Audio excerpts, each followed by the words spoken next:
سڵاوتان لێبێت بینەرانی زاری کرمانجی دیارە ساڵی 2009 بۆ یەکەمین جار پەرلەمانی کوردستان بەدەنجی زۆرنەی ئەندامانی پەرلەمانی ڕۆژی هەفتەی کانونی هەموو ساڵێکی وەک ڕۆژی ئاڵا لە هەرێمی کوردستان دیاری کرد لە دام و دەستەکانی حکوومەت لە ناوەندەکانی خوێندن شوێنە ئەکادیمیەکان لەو کاتەوە تا ئێستا بە شێوەی جۆرا زۆر ڕۆژی ئاڵا بەرز ڕادەگیرێت ئەمڕۆژ لە قەزای دەکەن تۆڕی ڕێکخراوە ناحکومیەکان هەڵساوە بە ئەنجامدانی یاخۆ ڕێخستنی چەند ساڵاکیشی زۆرا زۆر بە مەبەستی بەرزڕاگرتنی ڕۆژی ئاڵا من میوانێکم لەگەڵا بەڕێز مامۆستا موسە داوود بەرپرسی تۆڕی ڕێکخراوە ناحکومیەکانی سیدەکان. مامۆستاگەر زانیاریمان پێ بدەیت ئەمڕۆ چیتان کردووە بۆ بەرزڕاگرتنی ڕۆژی ئاڵا لە سیدەکان و ساڵاکیەکان خۆ لە چی دەبینیتەوە؟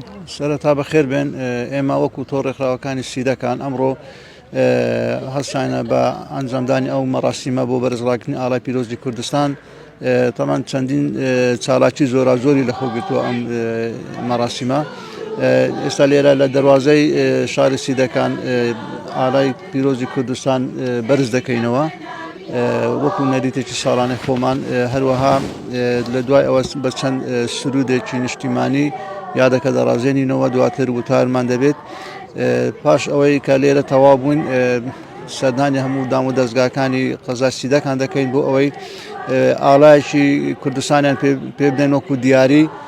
سکو ساڵانە پێویستە لەم ڕۆژە پیرۆزەدا هەموو دام و دەستگاکانی حکوومەت هەرێمی کوردستان ئاڵای خۆیان نوێ بکەنەوە بۆ ئەوەی وەکو ڕەمزێکی نیشتیمانی وەکو ئەسکێکی نیشتیمانی ڕێز لەو ئالایە بگیرێت و بەرز ڕابگیرێت و بۆی داهاتوشمان لەسەر ئەو بنەمایە پەروەردە بکەین.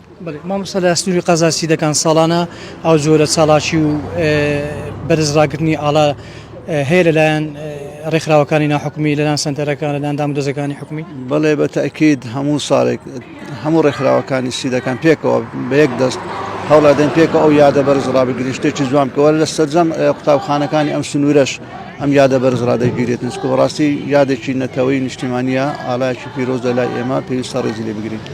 زۆر سپاس بەڕێز موسە داوود بەرپرسی تۆڕی ڕێکخراوە ناحکومیەکانی قەزای سیدەکان. بەڵێ ئەوەی بینیتان تەواوی وتەکانی موسە داوود بوو بەڕێوەبەری یاخود بەرپرسی تۆڕی ڕێکخراوە ناحکومیەکانی سیدەکان دوای تەواوبوونی ئەو ساڵاچیە بەنیازن سەردانی تەواوی دام و دەستەکانی حکومی حزبی سەربازی بکەن لە سیدەکان و ئاڵای کوردستانیان پێشکەش بکەن بە مەبەستی بەرزڕاگرتنی ڕۆژی ئاڵا لە سیدەکان.